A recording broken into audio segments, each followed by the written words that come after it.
Bonjour et bienvenue à mon cours. Aujourd'hui, nous allons traiter du nombre d'or.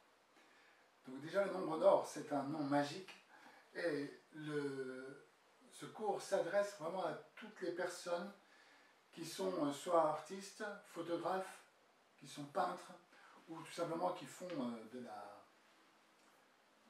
marketing, qui font des promos, tout simplement pour traiter de cette fameuse proportion idéale que l'on appelle divine proportion.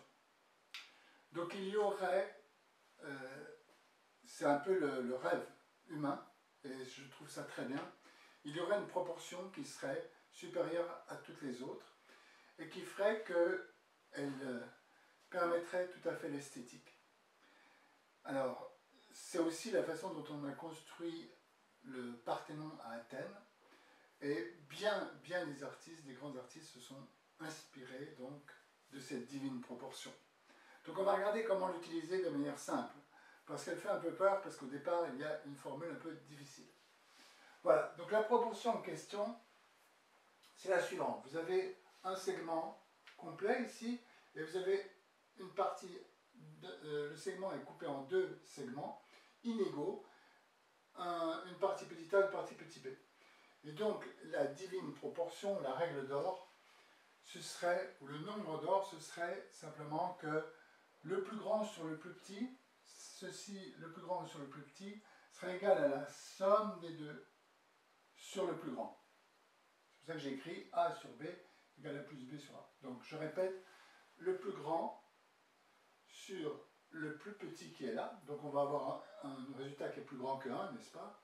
Ce serait égal à la somme des deux, c'est-à-dire la totalité des deux segments, divisé par le plus grand. Donc évidemment ici, donc je vais répéter ici, le plus grand sur le plus petit égale la somme des deux sur le plus grand. D'accord? Donc maintenant on a résolu l'équation de ça.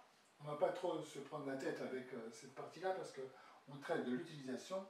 Et on trouve que la solution ce serait, simplement cette proportion, ce serait 1 plus racine de 5 sur 2. Plus simplement, ça ferait 1,618. Alors, ça, c'est quand on fait le plus grand sur le plus petit. Bien sûr, on peut exprimer ce nombre d'or de deux façons. Soit on part du plus grand sur le plus petit, ou du plus petit sur le plus grand. Et on inverse la chose. Et donc, ici, on aurait l'inverse, ce serait le plus petit sur le plus grand, ce serait 2 sur 1 plus racine de 5. Et donc, ce serait 0,618. Donc vous remarquez que les nombres décimaux qui sont derrière la virgule sont rigoureusement identiques. Donc ici, on se retrouve avec ça, puis on se dit, ben, diable, comment vais-je? Donc ça, c'est la valeur exacte du nombre d'or, mais comment est-ce que je vais l'appliquer dans la pratique? Parce que dans la pratique, je ne vais pas me trimballer, vous savez, avec une calculette, etc. Donc, il y a une façon simple de l'utiliser, et je vais vous le montrer. Alors l'idée est la suivante. L'idée, regardez bien ce rectangle que j'ai fait, et je l'ai fait volontairement de dimension 24-36. Pourquoi 24-36? Parce que 24-36, c'est la dimension initiale de tous les appareils photographiques, qui étaient des appareils réflexes, et qui étaient donc argentiques, et qui avaient une pellicule qui faisait 24-36. Donc on utilisait cette proportion de 24-36, de 24 donc, mm sur 36 mm, et donc c'était une certaine proportion. Donc si on regarde cette proportion de 24-36, ça nous fait une proportion de 2 tiers, vous voyez? Et 2 tiers c'est 0,66. Maintenant, quand on regarde ce nombre n, cette proportion ici, avec le plus petit sur le plus grand, donc toujours le plus petit sur le plus grand, dans l'absolu, ça devrait être 0,618. 0,618, c'est proche de 3/5e. Vous voyez? C'est proche de 0,6, enfin, c'est proche de 0,6, donc 0,6 c'est 3/5e. Alors, vous me direz, on pourrait dire aussi 6 dixièmes pour fixer les choses, mais bon. Vous me direz, pourquoi choisir 2 tiers plutôt que 3/5e? Parce que tout simplement, 2 tiers est plus facile à visualiser que 3/5e. Vous pouvez prendre l'un ou prendre l'autre, mais l'idée c'est celle-là. Vous voyez, ici vous avez votre 24-36, votre pellicule de départ, votre pellicule d'appareil photo, Et ici, le rectangle d'or, ce sera un rectangle qui ferait 36, et ici, vous voyez, il ferait 22, 25. C'est-à-dire qu'on enlève cette partie-là. C'est la raison pour laquelle je vous dis que lorsque vous faites 2 tiers, vous êtes dans le vrai, vous êtes très proche de cette divine proportion. Maintenant, je vais vous montrer comment on le trouve, comment vous allez trouver ça, ou comment vous allez pouvoir l'appliquer, tout simplement, quand vous faites une photo, tout simplement, vous faites une photo de paysage, par exemple, ou lorsque vous faites une peinture de paysage. Je vais vous montrer comment utiliser cette divine proportion pour lui donner du rythme.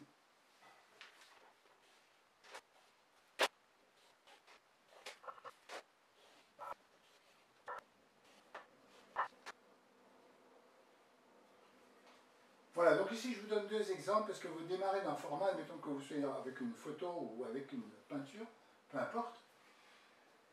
Vous démarrez avec un format ici rectangulaire qui est, on va dire, 24-36, qui est 2 tiers, qui est proche donc déjà du nombre d'or. Déjà vous avez ici votre nombre d'or, ici vous n'avez pas puisque vous partez d'un carré qui est quand même une forme parfaite. Alors, si vous êtes ici, bien sûr ici vous allez reproduire, vous pouvez reproduire vos 2 tiers, je parlerai de 2 tiers pour être plus simple. Hein. Vous pouvez partir de vos 2 tiers ici à l'horizontale et ici en même temps en vertical. Par exemple, vous pourriez très bien imaginer qu'ici vous ayez un arbre, voilà, etc. Et ici vous avez des bâtiments. Bâtiments industriels, etc. Blablabla, etc. etc. Voilà. Eh bien, vous allez, vous voyez, là ce que j'ai fait, j'ai pas été bon parce que je suis pratiquement à la moitié. C'est-à-dire que ici mes bâtiments sont dans la moitié. Ils ne respectent pas la proportion. Donc pour respecter la proportion, je vais tricher, je vais dire que les bâtiments vont jusque là. Voilà. Les bâtiments vont jusque là, donc autrement dit ici, je vais avoir 2, quand ici j'aurai 3. Vous voyez? Très facile parce que visuellement les 2 tiers, vous les représentez facilement. Donc ici j'aurai les bâtiments pour 2 tiers et j'aurai pour 1 tiers le ciel. Voilà. Et vous remarquerez que ici j'en ai profité également dans ce sens-là pour reproduire cet exemple de 2 tiers avec ici 1 tiers qui représente l'avant du bâtiment ou un arbre ou peu importe ce que c'est. Hein. Vous voyez, mais un premier plan, vous voyez, un premier plan et ici vous avez 1 tiers, encore ici vous retrouvez ici 1 tiers, 2 tiers, ici 1 là, 2 là, 1 pour 2. Vous voyez, et pour être plus simple, j'aurais pu faire 2 pour 3, mais ça revient au même, vous voyez, vous avez compris. Donc ici j'ai 1 tiers, 2 tiers qui est dans le sens de la longueur et encore 2 tiers, 1 tiers qui est dans le sens de la hauteur. Après, je peux même jouer si je suis peintre, parce qu'en photographie, c'est plus difficile. On peut difficilement réduire les éléments. Mais vous trouverez, par exemple, des peintres qui vont utiliser ça et je vais vous faire un dessin.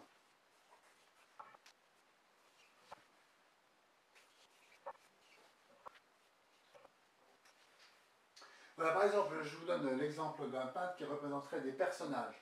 Donc ici, vous auriez des personnages qui seraient à encore 2 tiers, 1 tiers. Hein, vous auriez ici 2, et ici 1 tiers, 2 tiers, 1 tiers. Et vous aurez donc ces personnages-là, et même vous pouvez le reproduire ici dans la longueur. Je ne dis pas au peintre de reproduire ça de manière mécanique, je dis simplement vous connaissez une règle, et à ce moment-là, vous pouvez l'utiliser quand vous la connaissez, et vous pouvez la transgresser. Mais ici, je vous ai donné un exemple d'application précise. Donc ici, 2, 1. Encore ici, 2 et 3. On va représenter 2 ici, 1 là. Oui. La longueur ici, 2 et ici, 1. Donc toujours 2 tiers, 1 tiers. Et ici, à l'intérieur même des personnages, on pourrait tout à fait imaginer que à l'intérieur de ce rectangle-là, qui devient un nouveau rectangle, une nouvelle unité, un nouvel ensemble, une nouvelle unité, et bien dans cette nouvelle unité, vous reproduisez ici 1, ici et 2 là, 2 pour 1. Ici, 2 pour 1. Vous voyez? Donc vous pouvez jouer à l'excès. Et donc, vous pouvez vraiment utiliser cette proportion et la connaissant, vous pouvez jouer et vous pouvez tricher avec. Par exemple, souvent, je vais vous dire une chose, c'est que en tant que photographe, par exemple, vous connaissez la règle des 2 tiers, 1 tiers, vous êtes au bord de la mer, vous pouvez donc marquer la mer jusque là, 2 tiers ici le ciel, ici donc 2 ici et 1 là. Vous pouvez faire ça. Vous pouvez aussi faire le contraire. Vous pouvez changer le rythme, c'est-à-dire qu'ici vous pourriez faire la mer jusque là et le ciel ici. Donc évidemment, ici vous mettez l'accent sur le ciel, c'est le ciel que vous mettez en valeur et la mer ici. Et vous pouvez maintenant, en connaissant cette règle, tricher abondamment et complètement la bousculer pour dire que vous mettez la mer ici, par exemple, parce que ce qui vous intéresse, c'est le ciel, et le ciel est là, parce que c'est le ciel qui vous intéresse, vous voyez? Mais vous le faites de manière consciente, c'est que vous jouez avec, c'est vous le maître du jeu. Maintenant, je vous ai donné ici un format carré pour pas que vous soyez surpris. Par exemple, si vous êtes peintre, ne soyez pas surpris par votre format carré, puisque votre format carré, de la même façon, c'est pas parce qu'au départ, vous n'avez pas une proportion, là, ici, vous n'avez pas une proportion proche du nombre d'or, qu'il faut être... vous pouvez très bien partager toujours votre document comme celui-ci, vous partagez votre toile comme ceci, ici 2, ici 1. Vous voyez? Et de la même façon, ici, vous pouvez repartir sur 2, ici. Dans n'importe quel sens d'ailleurs, ici 1 par exemple, et ici 2. C'est-à-dire la partie principale ici, et la partie secondaire ici. Vous voyez? Donc voilà la façon d'utiliser le nombre d'or, et pour moi, la façon de l'utiliser simplement, c'est cette proportion de 2 tiers, 1 tiers. Maintenant, vous pouvez très bien, connaissant la valeur exacte du nombre d'or, eh bien, vous pouvez vous approcher du nombre d'or et calculer exactement le nombre d'or avec le nombre d'or, avec la divine proportion, puisque finalement, lorsque l'on est artiste, on essaie toujours de s'approcher du divin. Eh bien, je vous remercie, j'espère que ça vous a plu. C'est tout pour cette vidéo et je vous dis à très bientôt.